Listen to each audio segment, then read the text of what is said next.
Hello everyone, my name is Candice and welcome to my channel where I teach you everything you need to know to be able to speak English confidently and fluently. In this class, I'm going to be teaching you how to use prepositions in English grammar, what they are and how to correctly use them in English.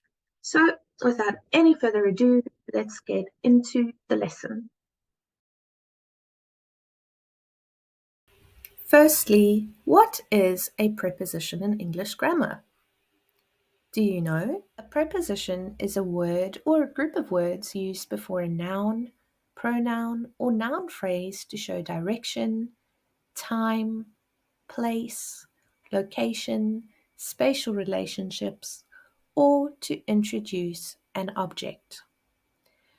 Prepositions can be divided into two groups. We have prepositions of place. A preposition of place is a type of preposition that is used to show the position or the location of a person, object, or thing in relation to another person or object. These prepositions describe where something is in relation to something else. Then we have prepositions of time. A preposition of time is used to indicate a specific time when an action happens, such as a date, a day of the week, or the actual time the action happens. Prepositions of time are the same words as prepositions of place, but they are used differently. I'm going to list the different prepositions for you. They are as follows: in, on, at, under, over, above, below, behind, in front of, next to, between, among, beside, across, through, into, out of, off, onto, towards. Now I'm going to give you the rules to follow in order to use prepositions correctly. First, we have in. In is used to indicate being inside or within something. I've given you two examples, one with place and one with time. Let's look at place first.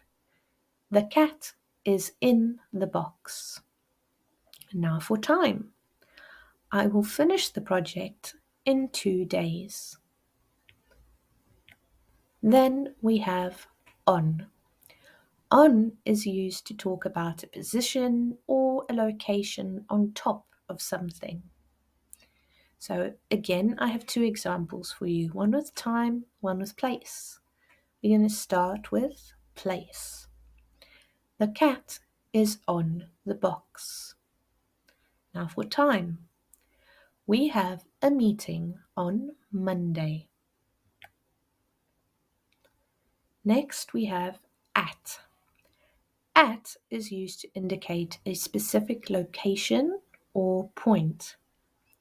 Let's look at our examples. I will meet you at the park. We will meet at 3 p.m. So again, both place and time. Next we have under.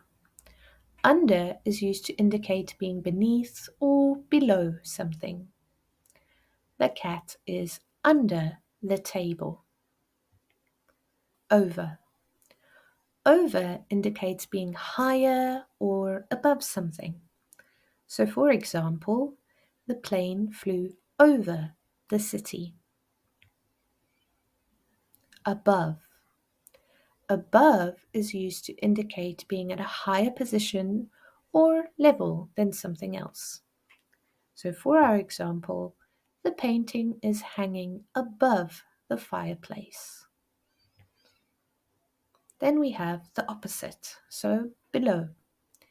Below is used to indicate being at a lower position or level than something.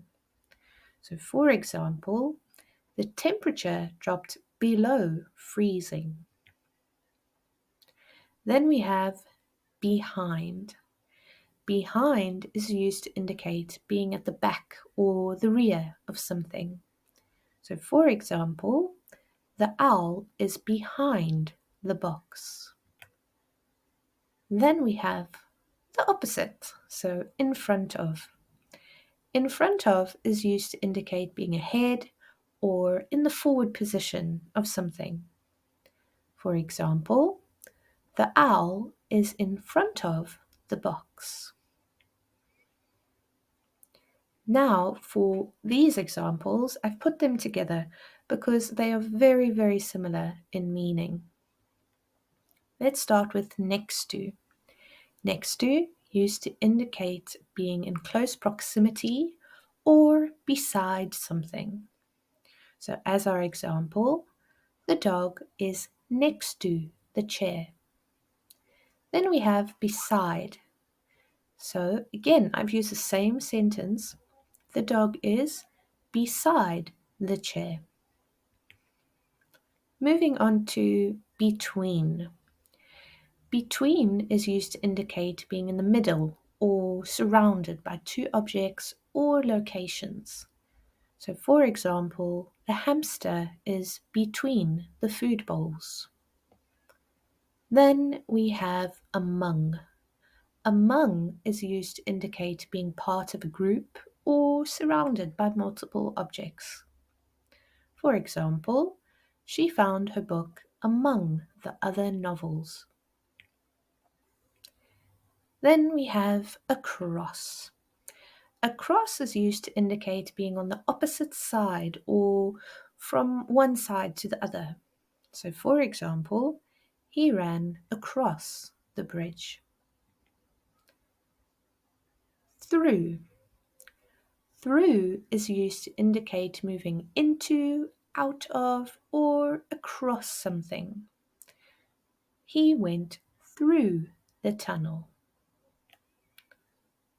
Next we have into. Into is used to indicate movement towards the inside or entry into something. So, for example, she walked into the room. Next we have out of. Out of is used to indicate movement away from the inside or exit from something. The cat jumped out of the box. Then we have off. Off is used to indicate movement away or separation from a surface or object. So, for example, take the book off the shelf. The book is being removed from the shelf. Then we have onto. Onto is used to indicate movement onto a surface or an object. So, for example, she stepped onto the bus. And lastly, we have towards. Towards is used to indicate movement in the direction of something. So, for example, she is walking towards the apple tree. If you found this video helpful, please give it a thumbs up. And if you haven't already, please subscribe. I will see you in my next video.